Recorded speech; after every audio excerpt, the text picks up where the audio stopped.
The latest John Carpenter 4K to my collection is Christine from 1983. Now, I have always been a fan of Christine. This was the movie that Carpenter made after the failure that was his masterpiece, The Thing. It's from a story from Stephen King, and on the surface, it's a rather silly story. A sentient car that kills people. But you've got Carpenter there who manages to shape this along with a great story by Stephen King, turning it into something wonderful. You have a bullied teenager who buys this beautiful vintage car, unaware that it's alive, possessed and violently jealous. As the car takes hold of Arnie, we kind of see him change and move into something that is very different from the start of the film. Listen, mister, you've been disrespectful to us once too often. You go back in there and apologize to your mother right now. Hey, take your mitts off me. This is one of the greatest aspects of the film for me. It's the relationship between Dennis and Arnie at the start. Arnie's a kind of goofy, geeky kid who doesn't really stand up for himself. Dennis is the cool guy, the quarterback of the football team, the guy who gets all the ladies.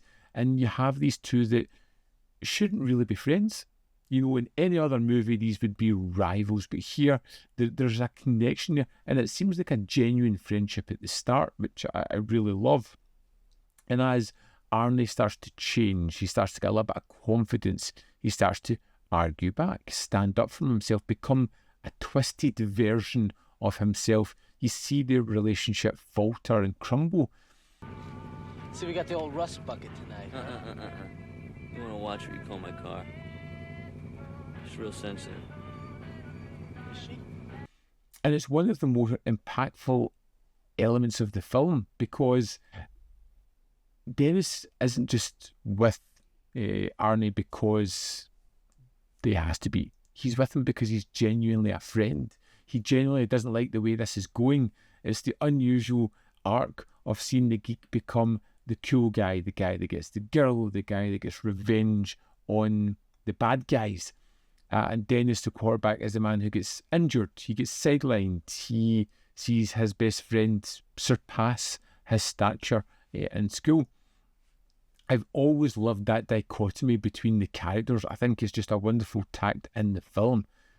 Now, the film itself, you know you've got Carpenter at the helm. You're going to get something spectacular, and you do here. There are standout sequences, but of course, I think my favourite in this is the repair sequence. After Christine has been vandalised and Arnie makes that connection, makes that promise with her to always be there, always look after her, always fix her, where he sees her repair herself, and it is a wonderful sequence, really well done with the special effects. It just looks tremendous, and even now, fantastic, and just it stands out on the 4K as a terrific moment as well.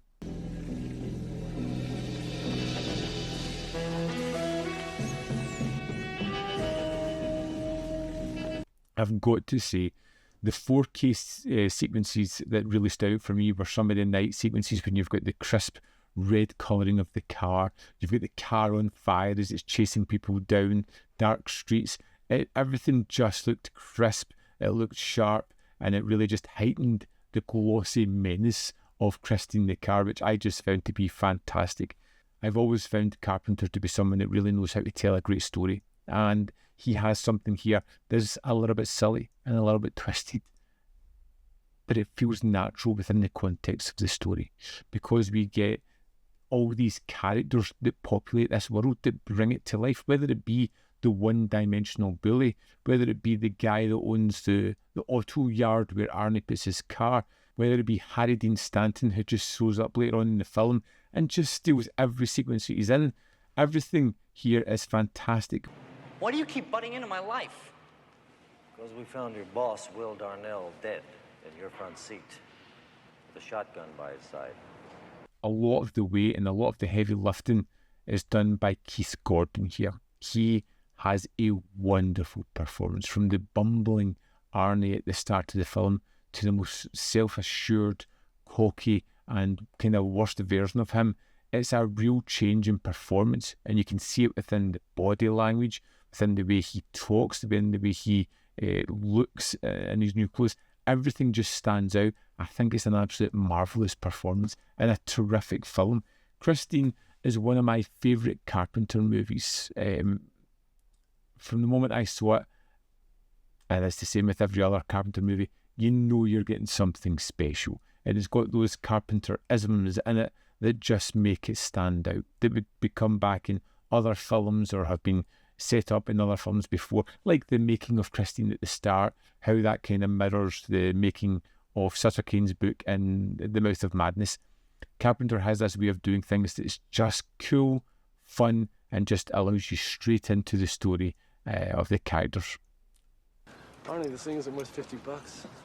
The money's not important, and there'll be no bringing her back here because I'm selling this shit over and buying me a condo. I loved revisiting this on 4K. I thought it looked tremendous. I'm really grateful to have it and add it into my 4K Carpenter collection. And I'm just thinking, what's the one? What's the big film that I really need in 4K? It's a no-brainer. I really need Big Trouble in Little China. I want a super fancy edition with all the bells and whistles, something that's really going to stand out. I'd love to know your thoughts on Christine. Is it a firm favourite of yours? What's your favourite aspect of it? Let me know in the comment box below. As always, there's more content up here. You can see more of my stuff. In the description box below are links to Patreon, membership programme and manvfilm.com. Always, which you can support. Thanks for watching. See you next time.